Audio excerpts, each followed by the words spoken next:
Thank you so much for tuning back into the Virtuous Woman Show. God richly bless you. For those that are tuning in right now, I want to tell you that I'm seated here with Pastor Blessings Violet, and she is a real blessing. And Pastor Blessings started ministry at the age of 19. But when she got to the age of 21, she was trusted with a church. And she became a senior pastor of a congregation. So Pastor Blessing, yes, how was it like? Well, basically, when I first went at 19, I was cleaning the church. I was very diligent, very diligent, and I would be at church every morning. I would be the first in church. Like it was not necessary, or like anybody should show up at that time. But I became so diligent that I was given the church keys.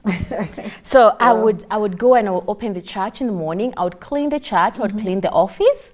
So. And I would do anything that was available for me to do. I was everywhere. If it's making coffee or cleaning, all of that. So there was a process like of training. I was sitting in Bible studies. I was being coached and all of that. When I was 20 years old, I was being sent out to assist other pastors. So like as an assistant pastor, like just teaching the Bible studies.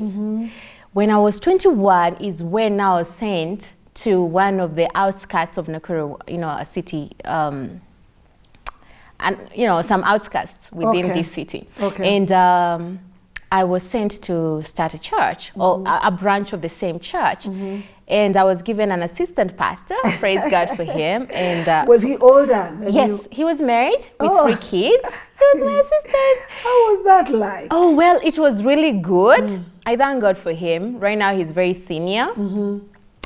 But at that time, it was really good because some things weren't easy, and those things that weren't easy, he came in handy. And I also I raised a council of elders. Yes, wow. a senior pastor with an assistant pastor and a council of elders of all ages, And then the church grew, like we were growing. Wonderful. Yes. Wow. Yes, and I was there for a year. For a year. 1 year? Yes. You pastored the church for 1 year? Yes. What were the challenges of you pastoring at such a young age, being unmarried? Yeah. What was it like?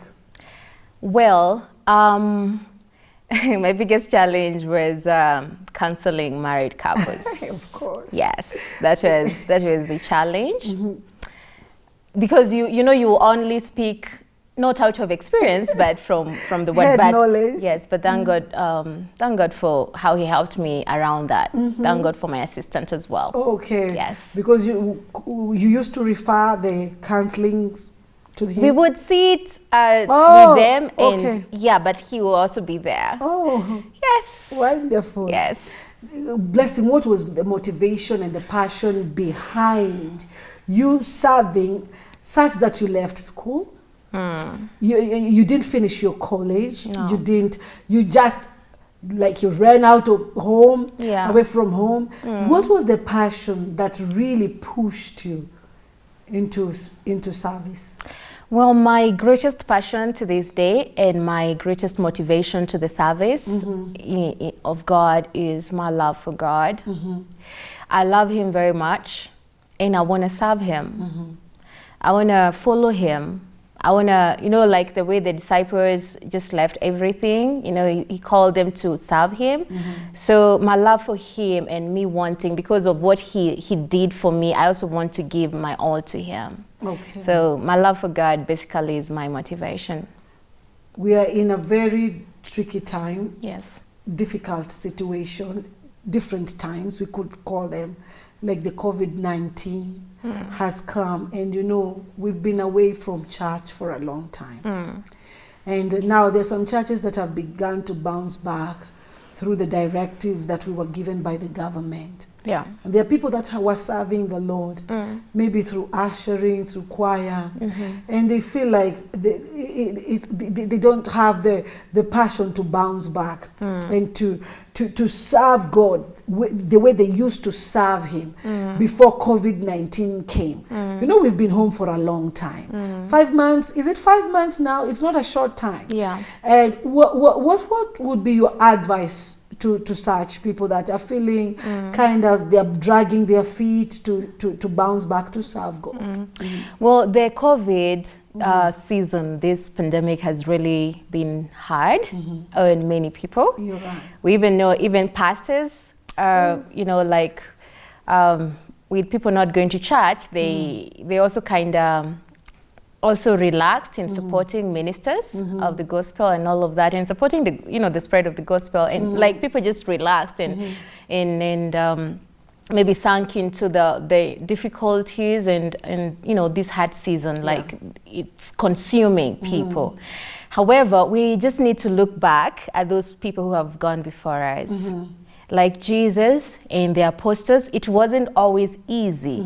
You know, there were difficult seasons even during that time. However, that did not become like a barrier or something to make you not want to serve God.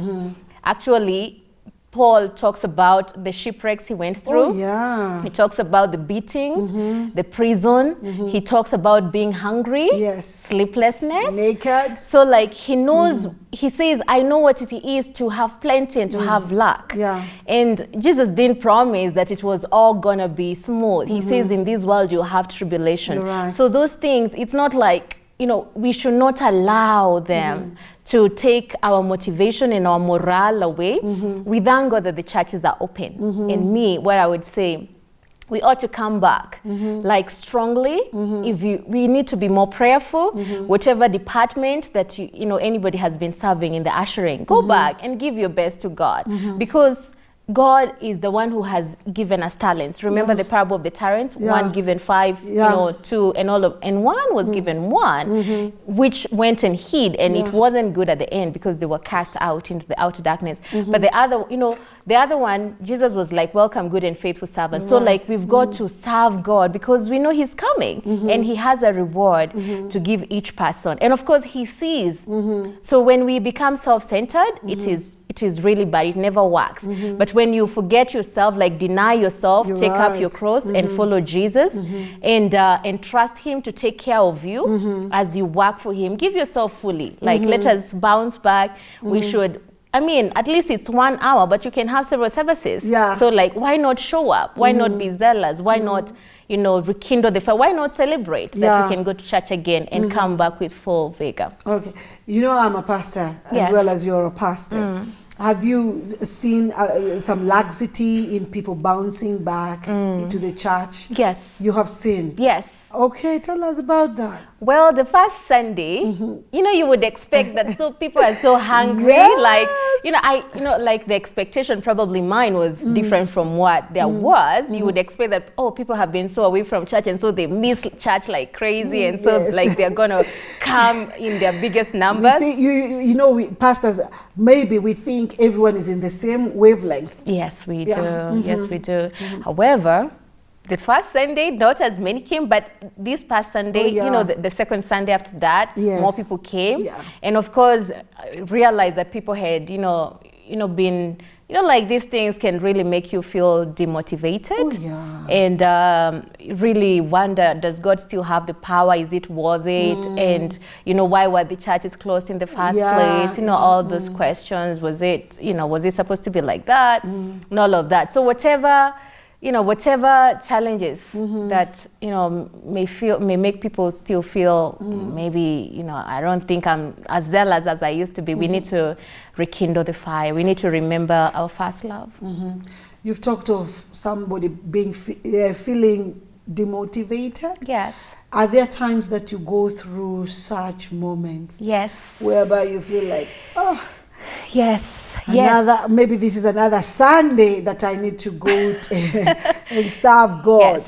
And it's being a single person. Yes. You're not married. Yes. And how do you pick yourself up and move and be able to stand and serve God and get yourself motivated again? I know. I know what I'm talking about because I go through the same thing. Yes. I know I'm married. Sometimes I know God helps me, but sometimes my husband being there, he becomes a very great support to me, and he tells me, when I see him waking up in the morning, after Mimi, I need to get up and go and do this thing. Are there times that you wake up and feel like today I'm really not motivated?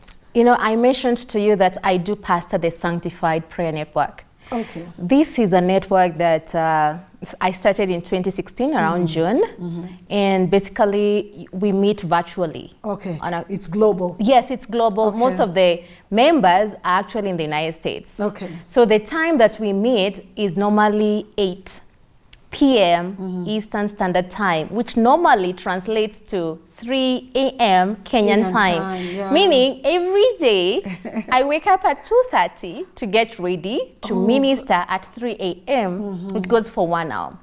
I also started Facebook Live at 4:30. And of course we have morning, prayers now at church now that churches are open. So like it's quite a lot of work, and at times I feel like I don't have the strength. I feel like I'm having a burnout, but then I thank God for the mentors that God put into my life, my spiritual daddy, my bishop as well.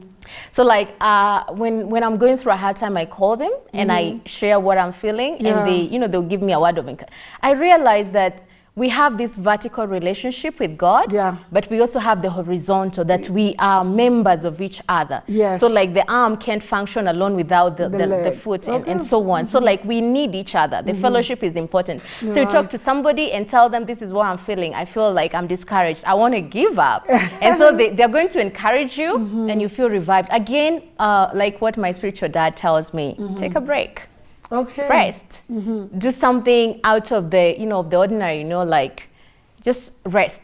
Rest as whenever you can, rest as much. And also, retreating back to the secret place, like where you just, shut yourself out and spend more time with God in prayer and worship. That, it's like what he says in Isaiah 40. He says, those who wait upon the Lord shall renew their strength. That means there are moments that your strength, you run out of strength, like the eagle. And you need to come back to that place of waiting in the presence of God, in worship, in prayer, and God revives us. Yeah. Amen. Yes. Do you think that's the same advice you would give the people that feel like they are unmotivated right now? Yes. The workers of the church. Yes. Different departments.